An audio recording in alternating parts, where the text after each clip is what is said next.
اگلا سوال ہے ڈاکٹر اسرار احمد صاحب اور ڈاکٹر ذاکر نائک کا بیان کیا قرآن حدیث کی روشنی میں ہے؟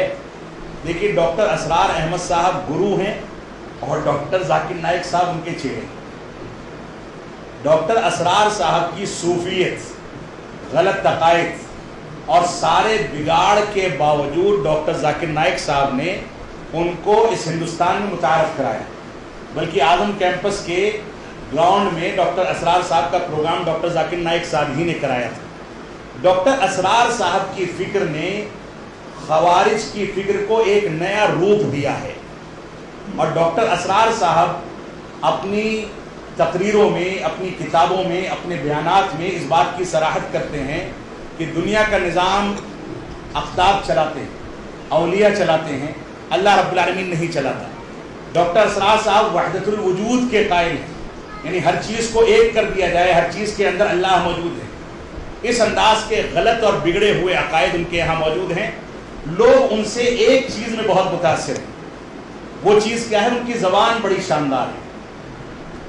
زبان تو بہت سے لوگوں کی شاندار ہوتی ہے۔ علی رضی اللہ عنہ کو جس نے قتل کیا تھا، جب خروج کا فتنہ اس کے اندر آیا، عمر بن خطاب رضی اللہ عنہ نے اسی شخص کے لیے باقاعدہ بچوں کی تعلیم کے خاطر قرآن مجید کی کلاسوں کا انعقاد کیا تھا۔ قرآن مجید اتنا خوبصورت پڑھتا تھا، اور اس کے اوپر جب حدن اس کو قتل کیا جانے لگا تو اس سے پوچھا کہ تم بتاؤ کچھ چاہتے ہو؟ تو کہتا ہے میں یہ چاہتا ہوں کہ میری پہلے گردن نہ کاٹی جائے، بلکہ پہلے انگلیاں کاٹ دی جائیں، پھر ہاتھ کاٹا جائے، پھر پیر کاٹا جائے، آخر میں میری گردن کاٹی جائے۔ لوگوں نے کہا ایسا کیوں؟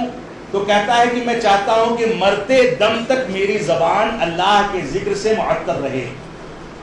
جبکہ مرا ہے کس عقیدے پر؟ خوارج اور اسلامی خلفاء کو قتل کرنے کے عقیدے پر، اس انداز کے جرم کو انجام دے کر۔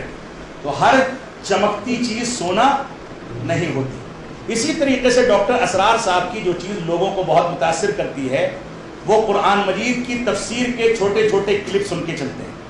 اگر قرآن مجید کی تفسیر ان کی جو بیان کردہ تفسیر ہے اس کو آپ منہج سلف کی تفسیر پر تولیں گے تو اکثر جگہوں پر یہ ملے گا کہ انہوں نے تفسیر بالرائے قائم کی ہے، یا خوارج کی تفسیر پر قرآن مجید کو سمجھایا۔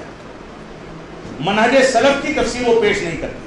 اور ڈاکٹر اسرار صاحب، ڈاکٹر ذاکر نائک صاحب بھی آج کے دور میں اس بات کی صراحت کرتے ہیں، بلکہ ابھی ایک سال پہلے ہی، ایک سال کے اندر کا واقعہ ہے، ڈاکٹر اسرار کے زندگی پر جو پروگرام پاکستان میں ہوا، اس میں on line doctor Zakir Naik صاحب نے خطاب کیا، یعنی اب تک وہ ڈاکٹر اسرار کی فکر کے ساتھ ہیں، اور اس بات کی صراحت کر چکے ہیں کہ میں فنا علماء کو اپنا آئیڈیل سمجھتا ہوں۔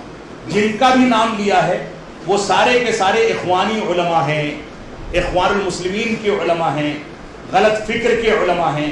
جبکہ دوسری جانب یہی ذاکر نائک صاحب علامہ البانی پر، شیخ ابن باز پر ایسا تبصرہ کر دیتے ہیں جیسے ان کا کوئی مقام ہی نہ ہو۔ تو اس انداز کی فکر کے لوگوں کو نہ سننا چاہیے اور نہ ان سے کوئی چیز سیکھنی چاہیے۔ اللہ رب العالمین ہم کو اس بات کی توفیق عطا فرمائے۔